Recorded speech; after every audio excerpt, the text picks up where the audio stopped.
제가 강의를 잡은 주제는 좀 무거운 주제인 것 같아요. 그쵸? 예. 이 사교육 정글에서 아이와 살아남기라는 주제인데, 일종의 그 요즘 애들이 많이 보는 만화에서 제목을 따왔습니다. 아시죠? 살아남기 시리즈. 살아남기 시리즈에서 좀 따봤는데, 정말 부모님들이 이 사교육 때문에 고민이 많으시죠? 얼만큼 시켜야 되는지, 이게 과연 도움이 되는지, 시키면서도 이건 아닌데 하는 생각을 안 하시는 분은 없는 것 같아요. 안 하시는 분은 없는데, 그렇다고 나만 안 할 수도 없지 않은가, 또 이런 생각을 하게 되는 게 현실이고, 그래서 아이를 몰아붙이다 보면 자고 있는 아이 모습을 보면 내가 지금 뭐 하고 있나 이런 생각을 또 하면서, 아침에 일어났을 때 뭐 하나 숙제를 안 했다는 걸 발견하게 되면 또 소리를 지르게 되죠, 이제. 응? 그리고 나서 또 가면 후회를 하고, 응? 이게 지금 반복이 되고 있습니다. 이제 부모님들도 사실 그러고 싶지 않은데 계속 이렇게 자기도 원하지 않은 방향으로 흘러가고 있는 게 우리 사회의 모습이라는 생각이 들어요. 이 정글의 법칙이죠. 사교육 정글에서 살아남다 보니까 정글의 법칙에서 한 장면을 따왔는데 재밌는 말이 있더라고요. 근데 여기는 움직이는 거에 비해서 얻어지는 게 없는 거예요. 이 김병만 씨가 이 정글에 대해서 묘사했는데 우리 사교육 정글에 대해서 이렇게 딱 제대로 묘사한 한마디가 아닌가 싶어서 뽑아봤어요. 굉장히 그 부모님들이 노력을 하고 많은 애를 쓰고 있는데 여기서 과연 애들이 무언가를 건지고 많은 것을 배우고 인생에 도움이 되고 있나 생각하면 참 그런 것 같지 않아요? 정글의 특징이 그런 겁니다. 굉장히 지내려면 힘이 드는데 그 힘든 만큼 건질 수 있는 거는 별로 없는 것이 정글의 모습이죠. 전에도 한번 보여드렸던 슬라이드인데, 우리가 이제 삶의 질을 조사하면 대한민국이 한 세계 15위 정도입니다. 이 삶의 질 조사는 물질적인 거, 뭐 교통, 보건의료 등등의 이제 경제적 수준과 삶의 질 자체를 조사한 건데, 15위라는 말이 의미하는 건 우리나라가 세계에서 15번째로 잘 사는 나라라는 뜻이에요. 그러니까 우리가 지금보다 좀 더 잘 살면 우리 사회가 좀 더 나아지지 않을까라는 생각을 하는데, 우리가 15번째로 잘 살고 있고 우리보다 잘 사는 나라가 14개, 우리나라보다 못 사는 나라가 한 190개 정도 됩니다. 그러니까 지금보다 더 잘 살면 행복해진다면 인류의 절대 다수는 굉장히 불행할 수밖에 없다는 거죠. 앞으로 더 잘 사는 게 과연 얼마나 남아있을지, 지금보다 더 잘 살아야만 행복할 수 있다면 영원히 행복하지 못하는 것은 아닌가 싶은 것이 우리나라의 삶의 질이 이렇게 높다는 거예요. OECD에서 행복지수를 작년치를 조사한 거 보면 우리나라가 이제 OECD 34개국과 여기에 브라질과 러시아를 더해서 36개 국가를 조사를 했는데 우리나라의 행복지수는 27위, 좀 하위권에 속합니다. 삶의 질에 비해서 행복지수는 떨어지는데, 특히 인상적인 부분은 우리가 이제 공동체 생활 지수가, 우리가 이제 한민족 하면 백이민족, 백이민족은 강강수월래, 개와 두레, 뭐 이런 거 기억나시죠? 학교 다닐 때 이제 우리가 공동체 문화가 발달한 나라라고 아마 다들 배우셨을 거예요. 그리고 공동체로서 서로가 돕고 서로가 힘이 되는 사회라고 분명히 배운 것 같은데, 막상 OECD에서 우리 사회의 공동체 생활이 어느 정도인지를 조사해 보니까 36개 국가 중에서 34위예요. 거의 최하위 수준으로 우리 사회 공동체가 거의 붕괴되어 있는 수준입니다. 공동체가 없다는 것이 의미하는 것은 내가 힘들면 나를 도와줄 사람이 별로 없다는 거죠. 나를 도와줄 사람이 없으니까 개인이 모든 걸 떠맡아야 되지 않겠습니까? 개인이 모든 걸 떠맡는다는 건 굉장히 힘든 일이에요. 사실 아이 키우는 문제에서도 그렇습니다. 예전에 이제 나이 드신 분들은 이런 말씀을 많이 해요. 예전에는 5, 6도 쉽게 키웠는데 고작 하나, 둘 키우면서 뭐 이렇게 힘들어하냐, 이런 말 많이 하시죠. 근데 예전에 5, 6을 키웠다고 하지만 5, 6을 그렇게 뭐 열심히 키운 건 아니었어요. 5, 6이 알아서 자랐죠. 5, 6이 알아서 자라는데 부모는 그 중에 한 명은 어디가 있는지도 모를 때도 있어요, 심지어. 그리고 이렇게 동네에 놓고 키우면은 이 아이를 대가족 사회니까 대가족이 돌보기도 하고, 동네에서 이렇게 놀다 보면 지금은 애가 동네에 나가서 노는 게 불가능한 경우도 많죠. 나가서 놀기 위해서는 어떻게 해야 됩니까? 요즘 애들을 놀게 하기 위해서는 부모들끼리 전화를 해야 되지 않습니까? 전화를 해서 약속을 잡아야 돼요. 놀기 위한 것도 엄마의 어떤 개입이 없으면 어지간한 동네에서 놀아지지도 않습니다. 아파트라는 곳이 선호가 되는 이유가 아파트는 그나마 놀이터를 중심으로 아이들끼리 만나서 노는 문화가 있는데 그냥 일반 주택가에서 아이들끼리 논다는 것은 너무 위험한 일이 되고 있어요.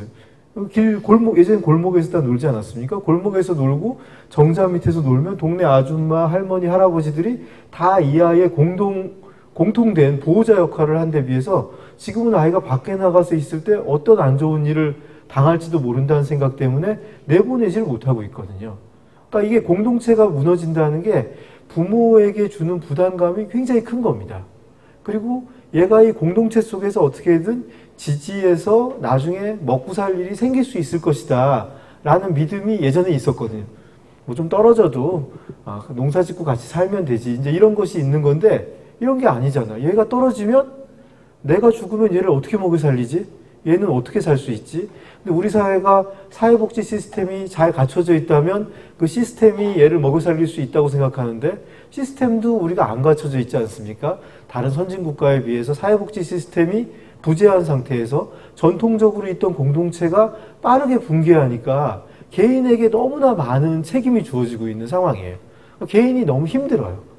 우리 사회 개개인이 너무 힘들고 이 상황에서 힘들고 불안이 너무 많은 게 우리 사회의 모습이라는 생각이 들어요. 그러다 보니까 먹고 살기 위해서 너무 일을 많이 해야 됩니다. 그래서 일과 삶의 균형을 보면 33이에요.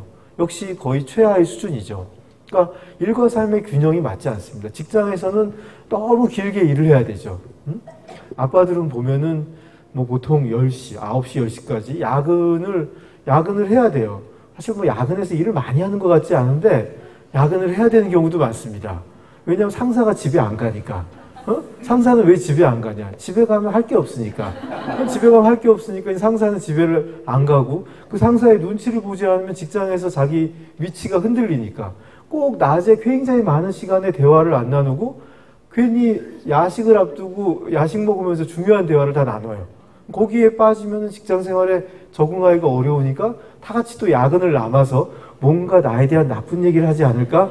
요거를 대비해야 되는 게 일반적인 직장인들의 모습이에요. 그럼 이제 집에서 엄마들이, 전업을 하는 엄마들이 보기에는 굉장히 화가 나죠. 뭐 대단히 일하는 것 같지도 않은데 맨날 늦게 오는 것 같은데 어떻게든 나한테 나쁜 얘기가 들리면 직장 내 정치에서 소외가 되면 안 좋은 일이 생기니까 아빠들은 또 남게 되고 그러니까 아빠들이 늦게 들어오니까 엄마는 집에서 애를 아침부터 저녁까지 하루 8시간 노동을 해야 되는데 하루 16시간 애를 보다 보니까 과로에 시달리다 보니까 짜증이 나게 되죠, 애한테. 그래서 애한테 크게 소리를 지르고 잔소리를 하게 되고 또 더 화를 내게 되고 이런 악순환이 벌어지는데 학습에 있어서도 사교육에 대한 의존도 마찬가지입니다. 제가 예전에 어떤 회의에서 사교육을 줄이는 좋은 방법이 뭐가 있냐면 아빠들이 집에 일찍 가면 많이 줄어든다. 6시에 집에 가면은 할 일이 없잖아요. 할 일이 없다 보면 뭐라도 해야 되니까 이렇게 괜히 애 데리고 뭐라도 하게 됩니다. 실제로 집에 일찍 오는 아빠들은 애 데리고 뭔가 합니다. 왜냐하면 애가 옆에서 뭐 있는데 혼자 놀 수는 없잖아요. 그러다 보면 이제 사교육이 좀 줄어드는 효과가 분명히 있어요. 근데 아빠가 늦게 들어오고 마찬가지로 엄마도 맞벌이를 하면서 늦게 들어올 수밖에 없으면 그 애를 누가 봅니까, 누가? 어떻게 보면 지금의 사교육은 교육만 있는 게 아니라 양육이 있어요, 양육. 그 안에. 어디를 뭐 보낼 수가 없으니까 거기서 이왕 보냈는데 공부도 가르치면 더 좋지 않냐. 플러스 알파로서의 어떤 교육이 존재하는 게 있어요. 그래서 사교육이 양육 플러스 교육인 면이 있습니다. 그래서 일과 삶에 만약에 균형이 맞다면 줄어들 수 있는 부분도 있는데 우리가 사교육을 또 시키고 또 그 사교육을 시켜야 되니까 또 일을 더 많이 해야 돼. 이런 악순환에 빠져 있습니다. 그러다 보니까 우리 아이들은 어떠냐. 아이들은 OECD에서 유니세프에서 어린이 행복 지수를 연구하는데 OECD 국가 중 모든 국가가 조사를 하진 않았어요. 23개 국가가 조사를 했는데 우리가 그 중에 최하위입니다. 이게 4년 연속 최하위인데 4년 연속 최하위인 이유는 4년 전부터 조사를 했어요, 이게. 그래서 4년 연속 최하위인데 올해 우리나라가 조사를 안 했어요. 제가 우리가 4년 연속 최하위라는 게 자꾸 기사에 나오니까 올해부터는 조사를 안 한 것 같아요. 5년 연속 최하위는 너무 심하다. 이런 생각을 했는지 올해는 조사를 안 했습니다. 그래서 작년까지 4년 연속 최하위였고 헝가리가 우리나라한테 굉장히 원망스러울 것 같아요. 헝가리가 최하위로 내려간 상황입니다. 이제 이게 사교육에 대한 지금 국민 참여도를 본 거예요. 이거는 이제 액수가 10,000원 단위인데 이제 우리나라 사교육이 전체적으로 한 이 정도 액수를 한 달에 아이당 21만 원, 뭐 23만 원 이렇게 쓰고 있다는 거죠. 초, 중, 고로 갈수록 지금 보면은 2007년부터 2009년, 10년, 11년인데 2009년에 우리나라 사교육비는 정점을 찍었습니다. 정점을 찍어가지고 이렇게 되는데 잘 보면 중학교 사교육은 조금씩 올라가고 있고요. 초등학교 사교육이 조금 줄어들고 있고 고등학교 사교육도 좀 줄어들고 있는 게 사실입니다. 근데 뭐 거의 지금 한계까지 다다랐다고 보고 사교육 참여 인구수를 보면 초등학교가 제일 높죠. 84.6%, 그 다음 중학교의 경우에는 71%, 고등학교도 71% 정도로 전체적으로 보면은 사교육 참여 아이가 이 정도 됩니다. 사교육 증가가 한계치에 도달했어요. 그래서 2008년 이후로 조금씩 줄어들고 있는 모습을 보이고 있습니다. 여기가 2009년이 24.2, 이때가 제일 높았고요. 그 다음에 약간씩 줄어드는데 경제가 어려워진 것도 많은 영향을 미치고 있고 경제가 어려워지면서 국영수 사교육이 준 게 아니라 자세한 통계를 보면 예체능 사교육이 줄었습니다. 예체능 사교육이 줄면서 약간 예체능 사교육을 뭐가 흡수했냐면 방과후 학교가 좀 흡수를 했죠. 이제 방과후 학교가 사교육에 포함을 안 시켰어요.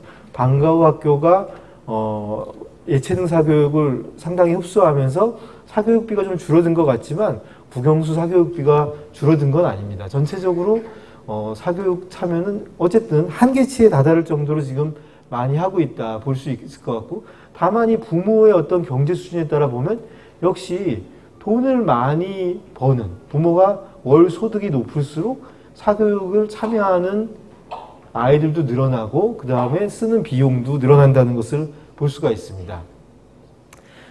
결국은 이 사교육 게임도 부모의 어떤 경제적인 부에 따른 부의 이동의 측면이 있다는 거죠. 성적에 따른 사교육 참여를 보면 공부 잘하는 애들이 사교육을 더 많이 하는 걸 볼 수가 있습니다. 그러면 이게 공부를 잘하는 애들이 사교육을 많이 하니까 이걸 갖다 해석하기에 따라 달라요. 사교육을 많이 하면 역시 성적이 좋구나 라고 해석할 수도 있고 반대로 공부를 하니까 약간 싹수가 괜찮으니까 사교육을 더 시킨다. 이렇게 볼 수도 있습니다.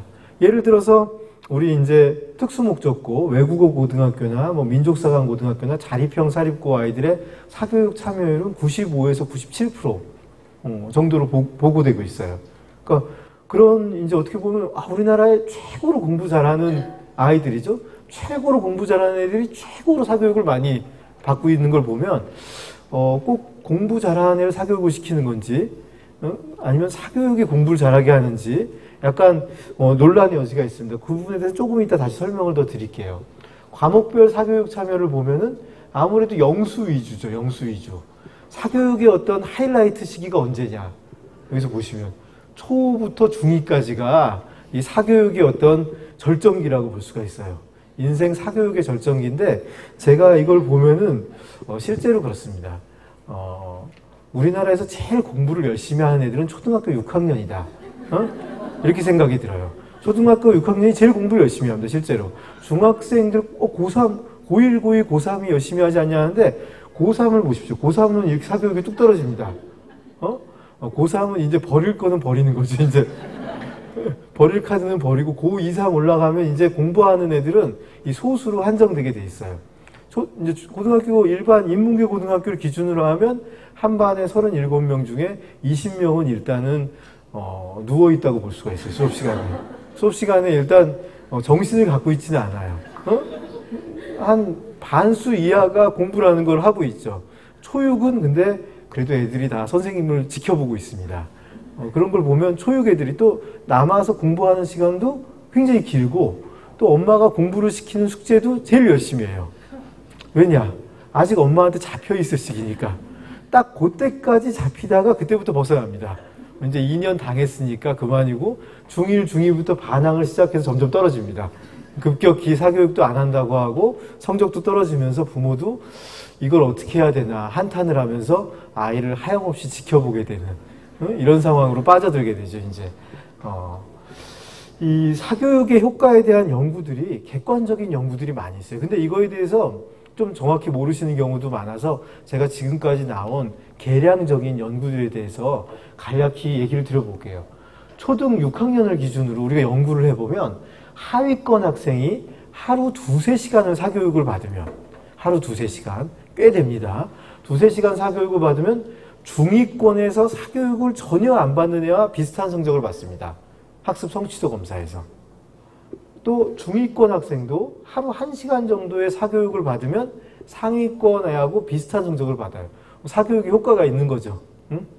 그러니까 사교육은 즉각적인 효과가 분명히 있어요. 즉각적인 효과는 분명히 있습니다. 아이가 하위권 애를 그냥 냅두면은 계속 하위권인데 얘를 2~3시간 자꾸 시키면은 한 중위권까지는 올라간다는 얘기죠. 초등학교 때는 사교육을 많이 받으면 성적이 확실히 오르는 효과가 있기 때문에 부모들이 사교육에 의지하지 않을 수가 없습니다. 효과가 있으니까 많이 하는 겁니다. 괜히 부모들이 많이 하는 건 아니죠. 부모들도 바보가 아니니까. 근데 여기 함정이 있어요. 여기 함정이. 응? 하위권 학생이 사교육을 아무리 늘려도 이번 중위권 학생도 사교육을 시키기 시작해요. 중위권 학생이 사교육을 1시간 하기 시작했어요. 단 1시간을 했는데 하위권 학생이 4시간을 해봐야 중위권 학생을 따라잡지 못합니다. 하위권 학생이 사교육을 받아서 올라가는 한계는 중위권입니다. 중위권이고 중위권 학생이 사교육을 한다고 해도 상위권 학생이 사교육을 하기 시작하면 그 학생을 따라잡기가 어려운 거예요. 결국은 모두가 사교육을 하는 상황에 올라가게 되면 이 사교육 참여가 갖는 효과가 실제로는 나지 않는다는 거예요. 실제로. 모두가 사교육을 한다면 정작 사교육이 해줄 수 있는 것은 한계가 분명합니다. 거기다가 장기적으로는 이렇게 초등학교 때 사교육을 한 것이 어떤 효과가 있을지 그 부분도 얘기를 드릴게요. 중학교 때는 어떠냐? 중등 3학년을 기준으로 얘기했을 때 하위권 학생이 하루 1~2시간 사교육을 받으면 마찬가지로 중위권에서 사교육을 안 받는 학생과 성적이 비슷해져요. 중위권에서도 마찬가지 효과가 나타나요. 근데 2시간 이상 그럼 더 시키면 어떨까? 요즘 4시간도 많이 시키죠? 오후 6시부터 10시까지 하는 학원이 많이 있습니다. 근데 2시간, 3시간, 4시간은 효과가 더 늘어나지 않는 걸로 되어 있습니다. 2시간이 이제 한계로 되어 있어요. 사교육의 효과에서. 그 다음에 수학, 영어 사교육 효과가 중위권 애들이 상대적으로 효과가 커요. 하위권 애들은 사교육의 효과가 거의 없는 걸로 나오고 상위권 애들도 사교육 효과가 그렇게 크지 않은 걸로 나옵니다. 중위권 애들은 사교육을 하면 효과가 있는데 재미난 게 학년이 올라갈수록 사교육 효과가 뚝뚝 떨어져서 중3 되고 고1이 올라갈수록 사교육 효과가 거의 사라지는 현상을 보입니다. 국어 사교육은 근데 이제 하위권에서 효과가 큽니다. 상위권 애들은 미미하고 중2 때까지 효과가 있습니다. 그러니까 사교육의 효과가 놀랍게 초등학교, 중학교 1, 2학년까지 효과가 있다가 거기서 올라가면서부터는 점점 효과를 잃는 경우가 많이 옵니다. 왜 이런 현상이 벌어질까요? 무엇보다 사교육이라는 게 공부를 밀어넣기 아니겠습니까? 공부를 하기 좋게, 요리를 먹기 좋게 만들어서 잘 요약해서 밀어넣다 보니까 아무래도 그만큼 외울 양이 적고 이해할 게 어렵지 않으면 그만큼까지는 성공적으로 할 수 있다는 거예요. 하지만 그 내용이 복잡해져 가지고 머릿속에 학문의 어떤 구조가 짜여져야 한다든지 이걸 자세히 설명하기가 쉽지 않게 되면 점점 효과가 떨어진다는 거죠. 부모들이 아이들 가르칠 때 똑같습니다. 초등학교 때 엄마가 붙잡고 가르치면 성적 올리기 쉽죠? 응? 성적 올리기 쉽습니다. 애를 붙잡고 가르치면 다 성적을 올려요. 중1, 2 때까지도 하시는 부모님들 꽤 있습니다. 사회 하면은 부모님이 사회문제 100문제 딱 내가지고 주구박기해서 가로치기 하고 문제 풀면 아이 90점 이상 맞게 할 수가 있죠. 90점 이상 맞게 할 수 있는데 이 효과가 언제까지 가냐는 겁니다. 이 효과가. 중요한 거는 이 효과가 계속 가야지 의미가 있는데 계속 가지 못한다는 거예요. 어느 시점 중3, 고1 올라가면서부터 사교육으로 어느 정도의 결과를 얻은 아이들이 점점 성적이 안 나오기 시작한다는 거예요. 여기서 지금 아픔이 있는 거예요. 이 사교육의 아픔이. 그 김희삼 연구원이라고 KDI 한국개발원에서 연구하는 김희삼 연구원이 사교육이나 이런 거에 대한 연구를 굉장히 많이 하셨습니다. 실증적인 연구. 우리나라에 이런 어떤 교육 종단 연구라고 해서 아이들 한 6천 명 정도를 모아서 애들이 어떻게 성장하는지 이런 자세한 데이터를 모으는 연구가 있어요. 그 데이터는 굉장히 자료가 많기 때문에 어느 게 교육적인 효과가 있고 어느 게 문제 있는지, 예를 들어서 남녀공학을 가는 게 애들이 공부에 좋은지, 일반계 남학교, 여학교를 가는 게 성적에 유리한지, 이런 것도 데이터가 많이 나와 있습니다. 남녀공학이 유리할까요? 여학교, 농담삼아 한번 잠깐 쉬어가는 코너로, 남녀공학이 유리할까요? 아니면 여학교를 가는 게 유리할까요? 분분한데 남녀공학 한번 손 한번 들어보십시오. 남녀공학. 여학교. 예, 여학교입니다. 여학교를 가는 아이들이 성적이 유리한 면이 있어요. 이거는 이제 그냥 왜 그러냐를 떠나서 실증적으로 연구해 보니까 그런 결과가 나오는데, 여러 가지 요소는 있어요. 우선 제일 중요한 요소는 공부를 좀 잘하는 애들이 여학교를 택합니다. 첫 번째 조금 공부 의지가 있는 애들이 여학교를 택하는 요소도 크고, 두 번째는 남녀공학 아이들이 아무래도 다양한 어떤 타인을 의식하는 행위를 좀 더 많이 하는 걸로 돼 있어요. 무슨 말인지 아시겠죠, 이제? 타인을 의식하는 행위, 사교적 활동, 이게 좀 더 매달리는 것으로 나와 있기 때문에 거기에 소모되는 시간만큼, 물론 우리가 인생에서 무슨 공부가 전부는 아니니까 그걸 가지고 남녀공학 말고 우리 애는 여학교로 보내야 되겠다 이렇게 생각하실 건 아닌데, 어쨌든 공부 한 가지만 놓고 보자면 이제 그런 데이터가 있다는 거죠. 이제 그런 연구 결과, 그런 아이들을 쭉 추적 관찰한 연구 결과를 지켜봤을 때 이 사람이 보면은 사교육을 받는 아이가 과연, 아까 그런 질문이죠. 사교육을 받으면 성적이 오를 것이냐, 아니면 성적이 좋은 애들이 사교육을 받는 것이냐, 이런 우리가 의문이 있다고 했는데, 이분의 어떤 연구에 따르자면 사교육을 받지 않아도 성적이 좋았을 학생이 사교육을 하면서 높은 성적을 얻는 경우가 많다. 결국은 사교육으로 인해 성적이 오르는 부분이 별로 없고, 해보면 이 어떤 결과가 나왔을 때 그 결과에 어떤 요인이 얼만큼 영향을 미치는지를 객관적으로 조사해 봤을 때 사교육이 진짜 영향을 미친 게 아니라, 얘는 원래 될 놈이 사교육도 시켜달라고 그러고 시켜달라니까 또 성적이 오르는 이런 현상이 더 크지, 사교육 자체가 애를 잘 가르쳐서 성적을 오른 효과가 그다지 없다는 데이터를 가지고 있는 거죠. 이 고등학교에서 보면 고2, 3을 기준으로 봤을 때 수능 점수하고 사교육을 한번 연관을 지어봤어요. 해보니까 사교육 시간에 수능 점수 상승 효과가 없다. 수능 점수를 못 올리는 거예요. 사교육을 많이 시켜도.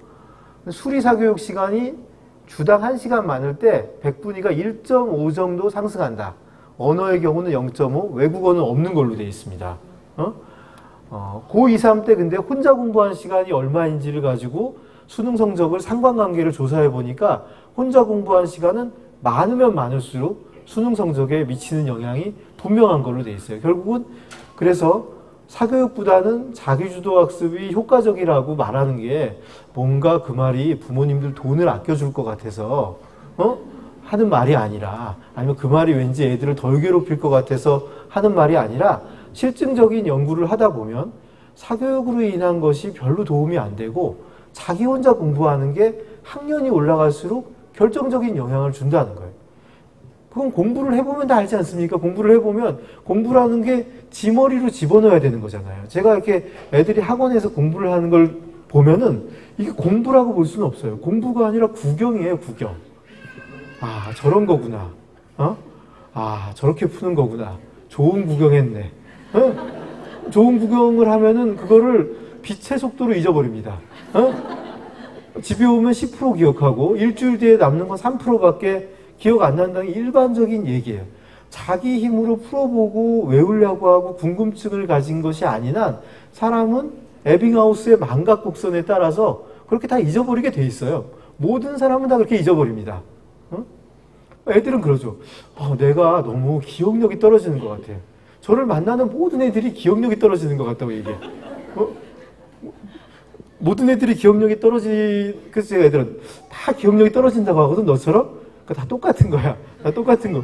다 기억력이 떨어진다고 얘기합니다. 모든 어머니들은 이런 얘기를 하죠. 나이 먹으니까 기억력이 가물가물해. 다 기억력이 떨어진다고 호소하지만 그냥 그게 그 인간 그 자체입니다. 그런 조건에서 어떤 사람은 살아남고 어떤 사람은 살아남지 않는 거지, 그 조건이 별로 다른 건 없어요. 그래서 이 아이들이 사교육을 오래 하는, 막 4시간씩 사교육을 하면 선생님 앞에서는 그런데다가 선생님이 또 그런 말을 해요. 사교육 강사들이 흔히 하는 말이, 학원에서는 잘 푸는데 시험 보면 왜 그렇게 못 보지? 저도 모르겠네요. 왜 그러는지. 왜 모릅니까? 단기 기억으로 푸는 거예요. 바로 눈앞에서 보고 얄팍하게 외워가지고 바로 푸는 거죠. 제가 지금 이렇게 말한 걸 방금 듣고 여러분한테 말하라고 하면 이 자리에서는 좀 얘기할 수 있어요. 근데 집에 가서 딴 집 엄마한테 이 강의 내용 설명하라고 그러면 어렵죠. 그걸 일주일 뒤에 설명하라고 그러면 어떻습니까? 불가능한 일이에요. 그러니까 혼자 공부하는 시간이 없으면 단기 기억이 장기 기억으로 바뀌어지질 않기 때문에 단기 기억을 장기 기억으로 바꾸는 과정에서 개인이 다양한 전략 전술을 써가지고 남겨야 되는 거거든요. 남겨야지 그 시험을 잘 볼 수 있는 건데 학원에서는 곧잘 푸는데, 이 말은 그 학원 선생님이, 저는 그 말 들으면 학원 선생님이 공부에 공짜를 아는 건가? 공부라는 게 뭔지 본질을 잘 모른다고 생각이 들어요. 공부라는 거는 어떤 것을 장기간 기억에 남기기 위해서 온갖 가지 방법을 사용해서 애를 써야지 머리에 남는 거거든요. 근데 그걸 안 하고서 학원에서 문제풀이에 성공했다고 그 아이가 안다고 볼 수는 없습니다.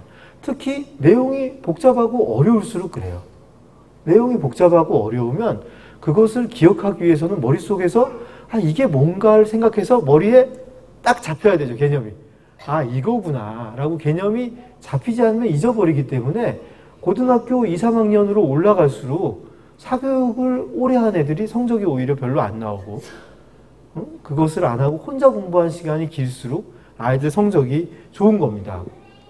더군다나 이 재밌는 거는, 아까 이것도 김희삼 연구위원께서 연구하신 건데, 재밌는 거는 이분이 이 쭉 연장해서 나중에 성인이 돼서 생활에 어떻게 영향을 미치는지까지 연구를 해봤어요. 노동 패널 연구를 통해서 연구를 해봤더니 대학 학점을 우선 보면 대학 학점이 고교 때 사교육에 의존할수록 대학 학점이 낮은 걸로 되어 있습니다. 혼자 공부한 시간이 긴 아이들이 대학 학점이 높습니다. 다음에 취업 후 임금을 봤어요. 취업 후 임금이 놀랍게도 고등학교 때 혼자 공부한 시간이 긍정적인 영향을 미치고 있어요. 고등학교 때 혼자 1시간 공부를 더한 아이들이 임금이 3.6에서 3.9% 상승했는데, 이것이 성적과는 무관하게 상승하는 것으로 되어 있어요. 무슨 말이냐면 상위권이든지 중위권이든지 혼자 공부한 시간이 많은 애들이 나중에 월급을 더 받는다는 얘기죠. 그러니까 자기가 무언가 노력한 아이들이 성적이 최종적으로 그렇게까지 좋지는 않다고 하더라도, 좋지는 않다고 하더라도 그 같은 성적 그룹 내에서는 돈을 더 번다는 뜻입니다. 그러니까 자기 노력으로 공부를 하는 아이들이 결국은 나중에 그 결과를 갖게 된다는 말을 의미합니다. 반면에 사교육 시간이 얼만큼 길었는지는 나중에 임금, 급여하고는 아무런 관련이 없는 것으로 되어 있어요. 그렇다면 우리의 목표는 뭡니까? 우리가 지금 유치원 애들부터 영어 유치원 보내고 초등학생들 이렇게 붙잡고 공부시키는 이유가 그 시간에 잘하려고 시키는 걸까요? 그 시간에. 그 시간 잘하는 것도 중요하죠. 왜냐하면 얘가 공부를 잘하면 엄마가 뿌듯하잖아요. 뿌듯하죠. 초등학교에서 애가 반장이면 엄마가 반장 아닙니까? 반장 엄마는 반장이죠. 그 다음에 아무리 아빠가 서울대학교를 나와도 쭉 부모들의 이제 서열이 어떻게 정해지냐면 아이들 성적 순으로 쫙 서열이 정해져가지고 부모 모임에 간 발언권이, 아이가 공부 잘하는 애일수록 발언권이 많아지니까 거기서 어떤 뿌듯함을 느끼는 데는 애가 당장 공부 잘하는 게 중요하긴 해요. 하지만 애 인생만 놓고 본다면 우리가 지금까지 쭉 제가 객관적인 데이터를 놓고 보면 아이가 학년이 올라갈수록 애를 붙잡고 사교육시킨 게 별 의미가 없다는 것을 알 수 있을 뿐만 아니라 이것이 어른이 되어서 오히려 사교육을 많이 시키는 아이들이 자기주도 학습을 못하게 되고 자기주도 학습을 못하게 되기 때문에 이것이 대학교 또는 직장 생활할 때까지 부정적인 영향을 미칠 수 있다는 것이 나오는 여러 가지 연구 결과입니다. 하지만 문제는 그럼에도 사교육한 애들이 잘 나가게 보이는 애들이 아까 제가 특목고나 뭐 그런 민족사관고등학교나 자립고등을 얘기했듯이 거기 애들은 제가 볼 땐 그렇습니다. 그냥 냅뒀어도 잘했을 애들이에요.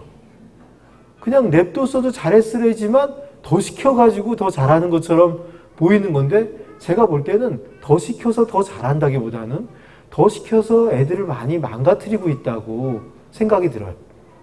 우리나라에서 굉장히 유명한 그런 사립고등학교의 아이들을 제가 최근에 어떤 이유로 4명을 면담을 했어요.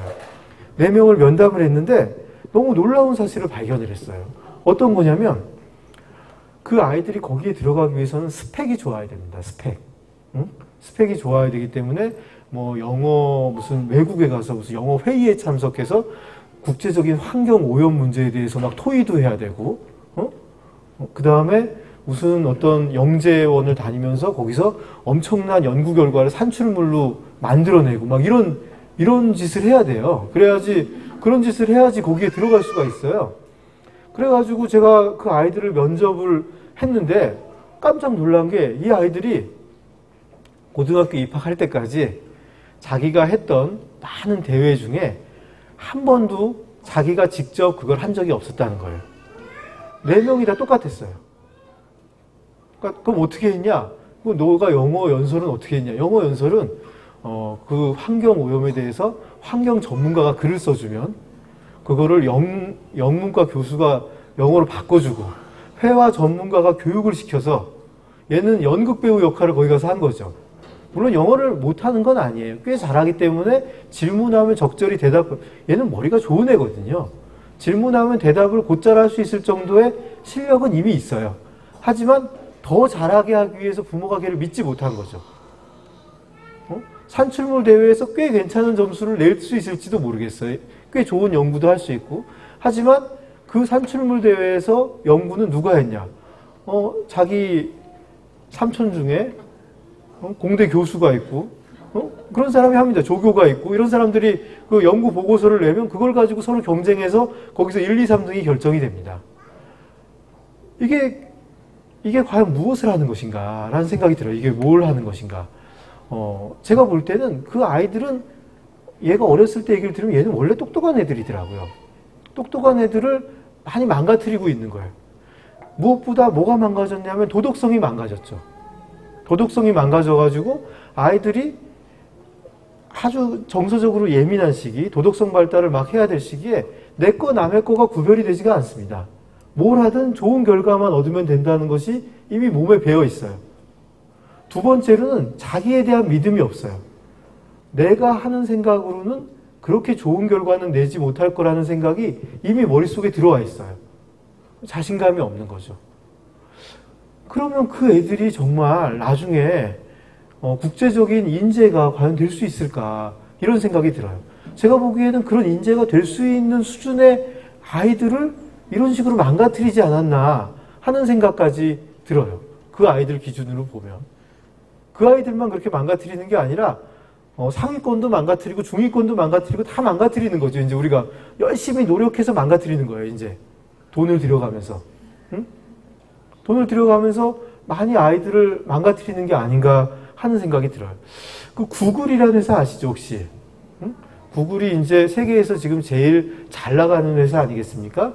구글의 검색 이후로 구글이라는 회사가 유명한 거죠. 이제 구글의 검색 부문을 총괄하는 부회장이 인도 출신의 엔지니어입니다. 인도 출신의 엔지니어인데 그분은 인도지만 뭐 이제 미국에 와서 이민해가지고 상위권 교육을 받았냐? 그렇지 않아요.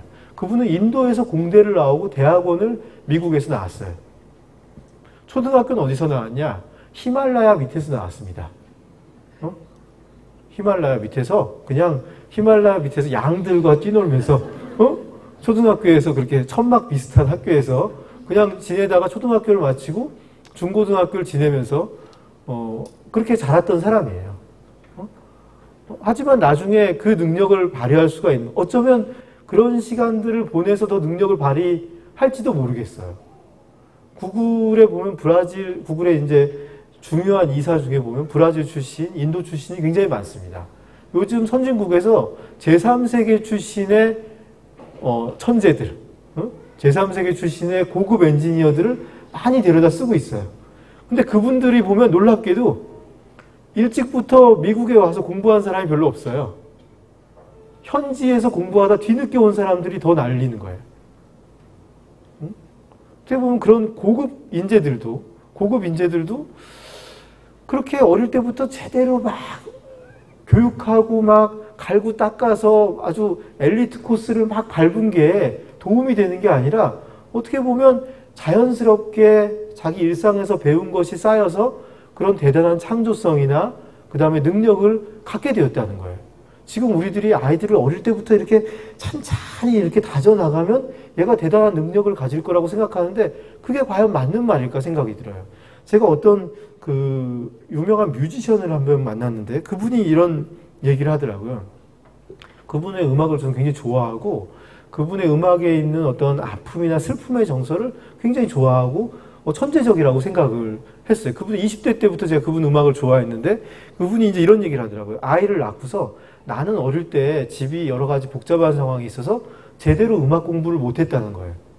제대로 음악 공부를 못했고 혼자서 이렇게 배우고 이러면서 힘들게 음악을 공부하느라 너무 괴로웠는데 우리 아들한테는 제대로 음악을 가르쳐서 탄탄히 다져나가면 얘는 진짜 나보다 좋은 결과를 가져올 수 있지 않겠냐 이런 얘기를 하시더라고요. 제가 그 말을 들으면서 드는 생각은 아니 무슨 좋은 음악을 또 더 만들려고 당신도 이미 좋은 음악을 만들고 있는데 무슨 좋은 음악을 더 만들까요?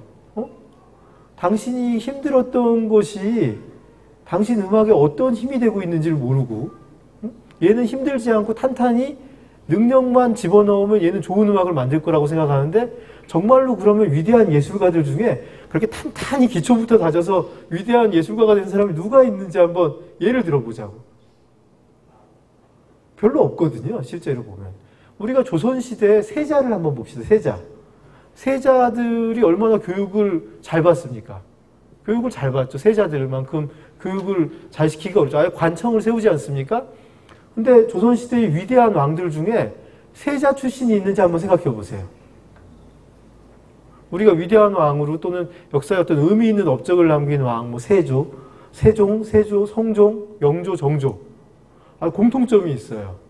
세자 출신이 아니고 궁에서 안 키워진 사람들이에요. 제대로 궁에서는 키워졌죠. 세종 같은 경우 궁에서는 키워졌지만 제대로 된 어떤 세자 교육을 받지 않은 사람들이 오히려 의미 있는 왕으로서의 업적을 남기고 학문을 더 사랑했어요. 반면에 세자 출신들은 물론 세자들이 잘 안 된 데에는 많은 어떤 이 당파 그다음에 여러 가지 권력의 어떤 그런 데에서 시달린 것도 있겠지만 그렇게 열심히 가르친다고 그게 결과로 나오지 않는다는 게 역사적인 어떤 교훈이라는 거예요. 역사적인 교훈이 지금 이 시대에도 있습니다. 얼마 전에 우리나라에서 제일 잘 나가는 그룹의 회장님의 손자가 성북교육청 관내인 것 같은데 어쨌든 그분만큼 비싼 사교육을 시킬 수 있는 분이 여기 있을까요? 우리나라에 제일 우리나라에서 뛰어난 강사를 데려다가 사교육을 시키면 시킬 수 있는 분이겠죠 아마. 최고의 어떤 정서적 뒷받침, 학문적 뒷받침을 해서 가르칠 수 있었는데 별로 성적이 나오지 않아서 특수한 방법으로 들어간 게 아닌가 하는 의심을 받고 있어요. 그 아이도 안 된 거죠. 안 된 건데 어쨌든 그런 의심을 받고 학교를 그만뒀어야 되니까 얼마나 안 된 겁니까? 어쨌든 제가 그 말을 드리는 이유는 그걸 비웃기 위해서가 아니라 얼만큼 사교육을 내가 돈이 없어서 그렇지 내가 뭘 못해서 그렇지 돈만 있고 더하면 얼마든지 얘를 더 잘 키울 수 있을 텐데 하는 생각이 진짜 맞는 말이냐는 거예요. 그거를 정말 바로 보여준 어떤 신문 기사가 아닌가 그 사건이 아닌가 싶어요. 그분의 손자도 그렇게 공부가 안 되고 있어요. 사교육은 제대로 시켰을 것 같은데.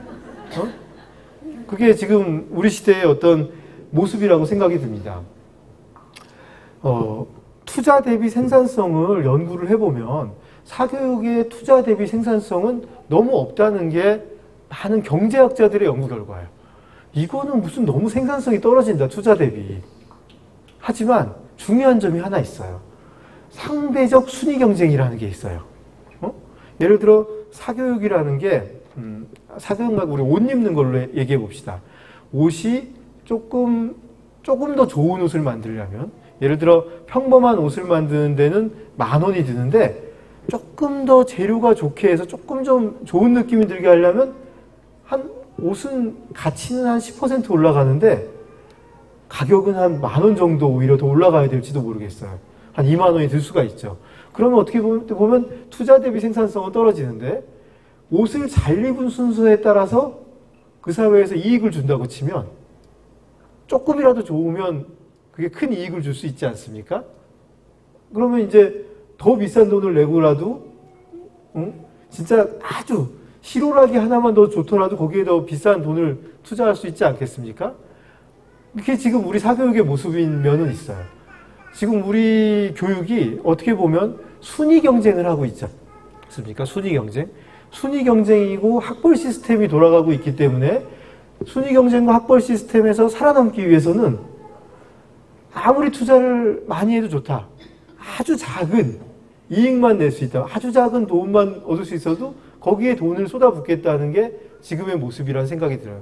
그러니까 이 상대적 순위 경쟁이나 학벌 시스템을 바꾸지 않으면 여기에 우리가 지금 다 얽매여서 부모들도 헤맬 수밖에 없는 것도 사실입니다. 거기다가 이거를 더 조장하는 세력들이 있죠. 왜냐하면 아까 그 얘기를 드렸다시피 사교육의 효과가 학년이 올라갈수록 떨어져요. 학년이 올라갈수록 떨어지거든요. 예를 들어 대학 입시 한 판으로 모든 걸 결정하고 그전에는 그냥 아무것도 평가하지 않는다 하면은 초등학교 공부시킬 사람 없습니다. 제가 보기에 초등학교 때 사교육은 아마 많이 안 시킬 거예요. 근데 그러지 않고 특목고를 만들어요. 그럼 중학교 때 열심히 해야 되지 않습니까? 적어도 초등학교 4학년의 인생이 결정나겠죠, 이제. 근데 특목고, 그러니까 빨리 해야 되는 거예요. 왜냐하면 더 빨리 결정을 해주니까. 그걸로 인한 이익을 얻게 하니까. 근데 특목고에서 더 나아가서 특목중도 만들어요. 특목중을 만들면 어떻게 됩니까? 초등학교 1학년 때부터 유치원부터 이제 해야지 이 경쟁에서 이길 수 있는 상황이 오는 거죠. 그러니까 이게 조기 탈락 유도형이에요. 말하자면.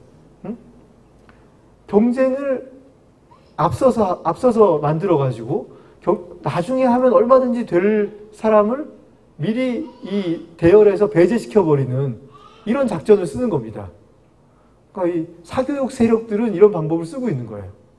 어떻게든지 자꾸 그런 특수한 걸 만들어야 돼요. 점점 내려서. 만들어야지 모두가 사교육의 함정에 빠지게 돼요.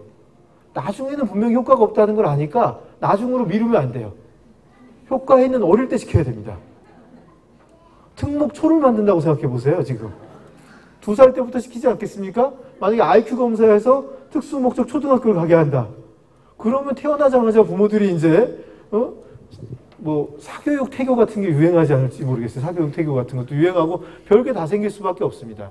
이런 조기 탈락 유도형 교육 시스템과 이런 상대적 순위 경쟁을 하니까 무모하게 아이들에게 상처를 주고 별로 생산성도 없는, 장기적으로 보면 국가에는 해를 끼치는, 그 아이에게도 해를 끼치는 걸 모두가 그냥 매달려서 하는 상황입니다, 지금.